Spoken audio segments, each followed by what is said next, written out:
Hey, Happy New Year. Happy 2022. How many of you are not a fan of New Year's resolutions? Who is these days?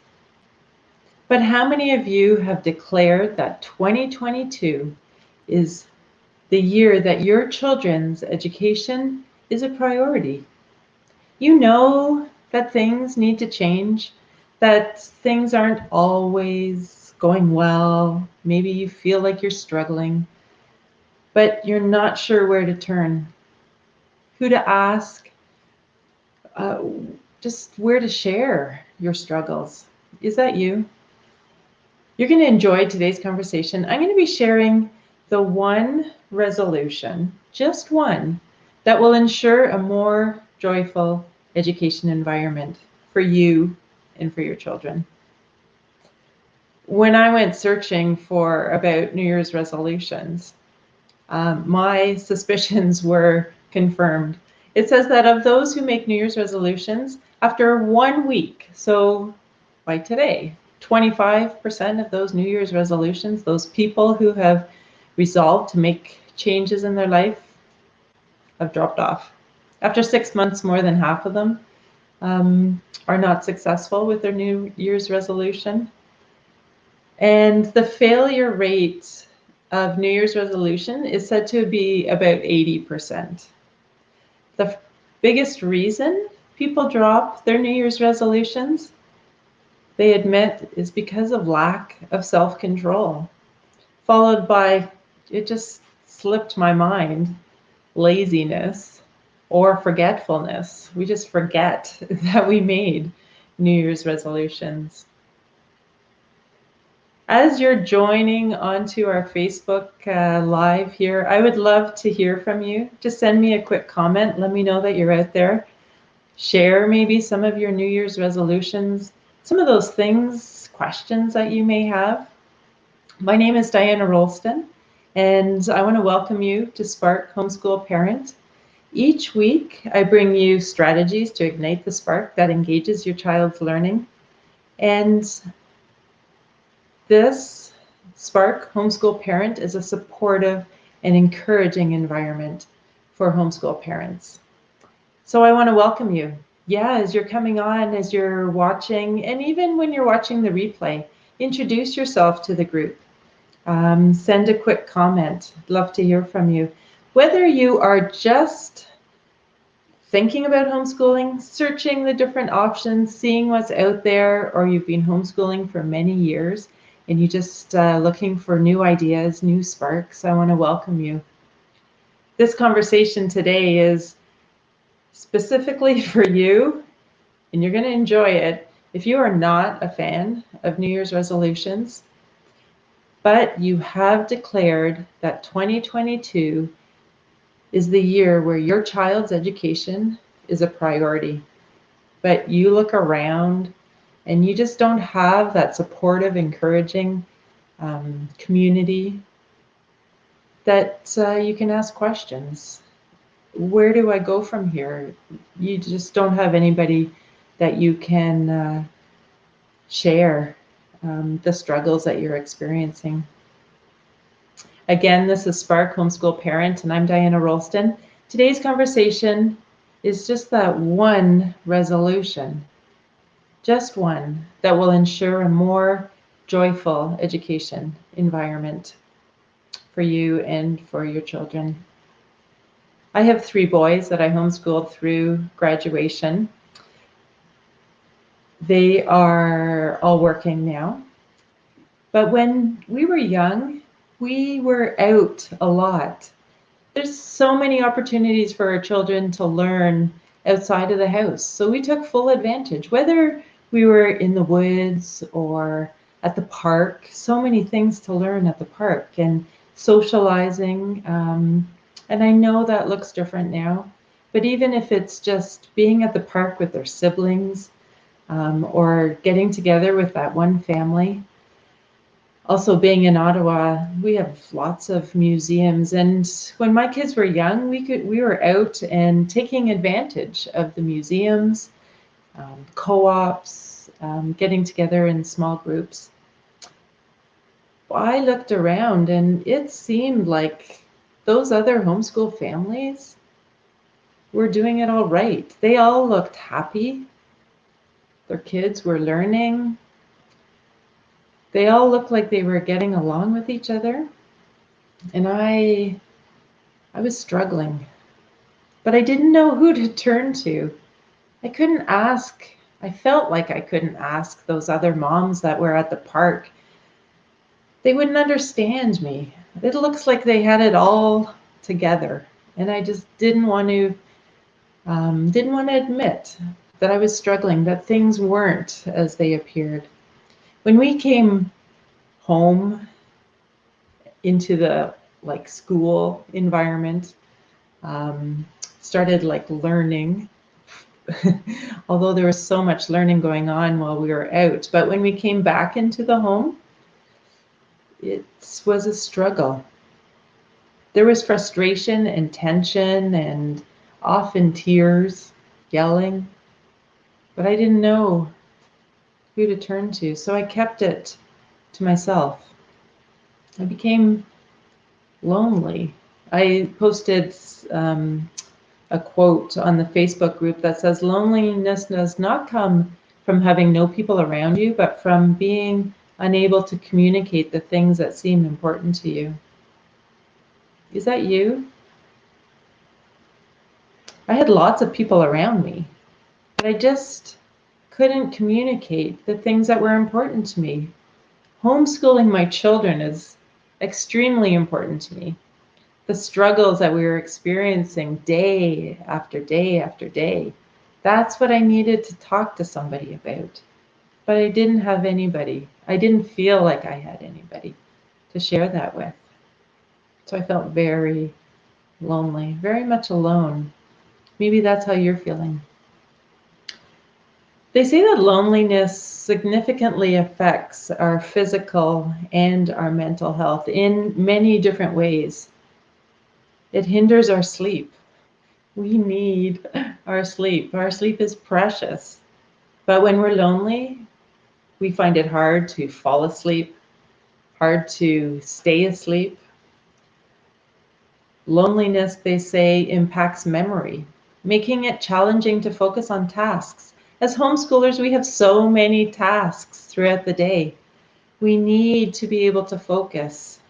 It has an impact on our decision making. Again, so many decisions to make for ourselves, for our children, for our family. And when we're feeling alone, that ability to make decisions and to think clearly is negatively impacted. Loneliness also increases pain and muscle tension. I don't know if you're like me, but when I'm feeling pain, I'm grumpy, and that mood goes throughout the house. However I'm feeling has a huge effect on what the rest of the family is feeling and the learning environment that is created in our house based on how I feel. It says that lonely people might also find that they get sick more often. Studies show a strong link between loneliness and suppression of immune system, especially, excuse me, especially at times like this. We need to have a strong immune system. We need to have strong and healthy bodies and minds. So let me propose that one New Year's resolution this year. Connect. Connect in a supportive and encouraging environment, whether it's just one person. It doesn't have to be another homeschool parent. Maybe it's your parent. Maybe it's a neighbor. Maybe it's a friend that you have that knows you, knows your children, might not even know them. And that doesn't matter either. Just somebody who supports you and your choice to homeschool and is there to encourage you. Maybe it's a small group of other homeschool parents that you can get together regularly and share openly and honestly. And that group providing support and encouragement. Or maybe it's a bigger community. again, where you can be open, sharing struggles that you and fears and frustrations that you have. It says that when you connect with a loving community of friends, you will be better able to cope with things like fatigue. We're all tired. Maybe you have children who are up late at night that you want to connect with, or maybe at the same time of young children that are up so early in the morning or still getting up throughout the night. We're tired. As parents, we're tired. As homeschool parents, we're tired also. But when we're part of a community, we can better cope with our fatigue. We can also better cope with fears. There are a lot of fears that we as homeschool parents have. Fears of limiting the future opportunities of our children. As someone who's finished homeschooling my children, I can tell you that is completely unfounded. Homeschooling does not limit future opportunities, and fears that we have as homeschooling parents. This is a topic that I'm going to talk more and more about.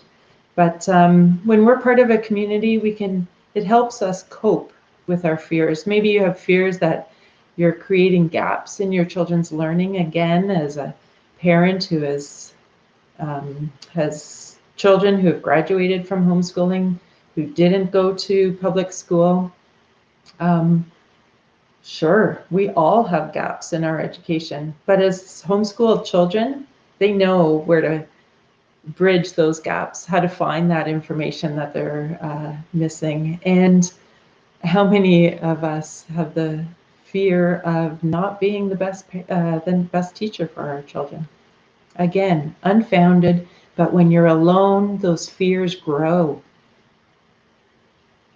When we're part of a community, or just that one person that we can talk honestly with, that we can connect with, it helps us cope with those fears. Connecting with community also helps cope with frustration. That's the third: fatigue, fear, frustration. There's a lot of frustration throughout the day of homeschooling. We can all admit that. And the fourth thing, being part of a encouraging, supportive community helps us cope with failure. That's life. We all have failures, big failures, small, but being part of a community helps us cope with that. When we're part of a community, you will find that you are not alone. And that just the thought of that brings joy. And again, the way that we feel those frustrations, we bring that into our home. If we're feeling joy, that sets the tone for the environment that we're creating for our children and their learning. So think of the word support, strength, someone holding you up, strong, supporting you when you're under stress. That's what support is. That's what we're looking for when I'm saying connect and be supported. You will feel healing and comfort. Again, what joy that brings. You'll find that you're not unique, that the frustrations and fears and struggles that you have are shared by many, many homeschoolers. That by not connecting, I just didn't get a chance to realize that. And those burdens are lifted. Again, bringing joy. Some of you are thinking, yeah, fine for you to say I need to open up and be honest and share all my struggles with someone. I tried that before and it backfired. I'm just not going to do it anymore. Fair enough. There's a lot of people that can relate to that statement. But I'm going to just suggest that there are 4 rules, 4 things that need to be set out before we commit to these relationships where we open up. The first is to be honest. Be honest with yourself. Be honest with each other. Be honest with yourself and admit to yourself that you have struggles. Don't just continue on and think that things are going to change. Be honest with yourself. Admit to yourself that things aren't going well, that you're struggling, and be honest with this group or person that you're sharing with. You're going to find that you're not alone. The second thing, listen to each other. Like, really listen to each other. Stephen Covey says most people do not listen with the intent to understand. They listen with the intent to reply. Isn't that so true? We listen, waiting to jump in. Let's just set that straight and set that as a rule. We're not listening to each other to reply, to help.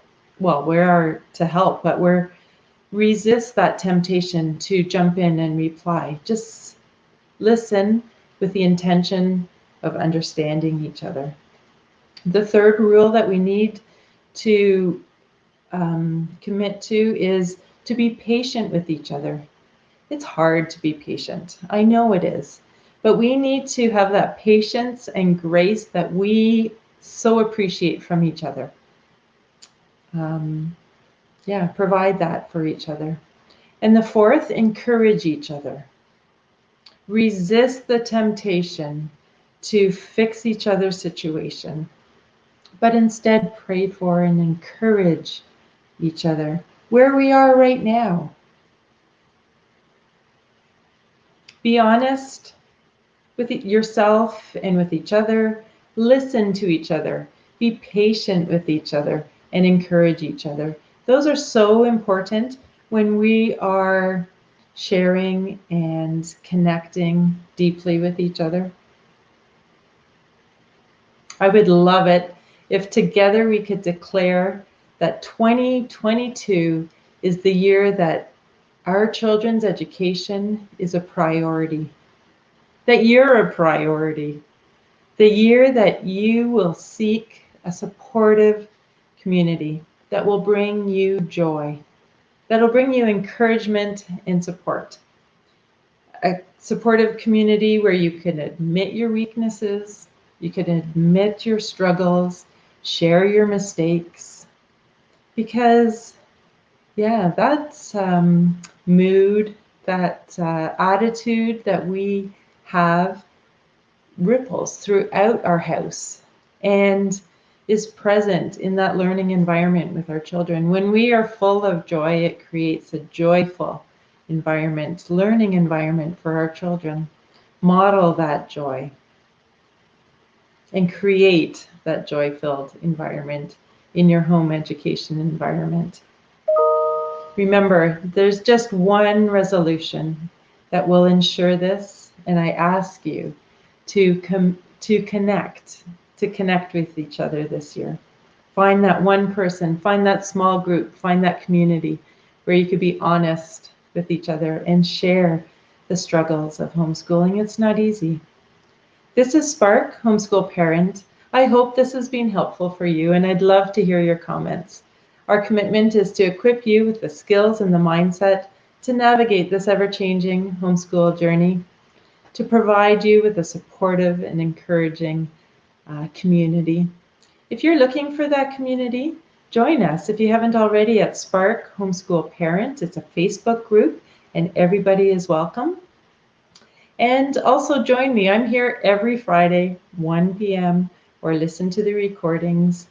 Next week, next Friday at 1 p.m., I have the opportunity to interview a good friend of mine while we were homeschooling, or we did homeschool together. She's also has children who have graduated from homeschooling, and we're going to be reflecting back at our years of homeschooling, because reflection is the theme of this month. That's the R in Spark, if you haven't caught on. So join me next Friday. I'm going to be having a conversation with Rachel Halderson. Many of you know her. So I look forward to that. I'm also really excited about an upcoming webinar. So keep an eye out for that. How to educate joyful children with a spark for learning. I'm going to be doing that on February the 12th at 9 a.m. Eastern Standard Time. And take a look at that Facebook group, Spark Homeschool Parents. That's where I'm going to be sending out some information. So I'd love to see you there also. That's February the 12th. Until next week.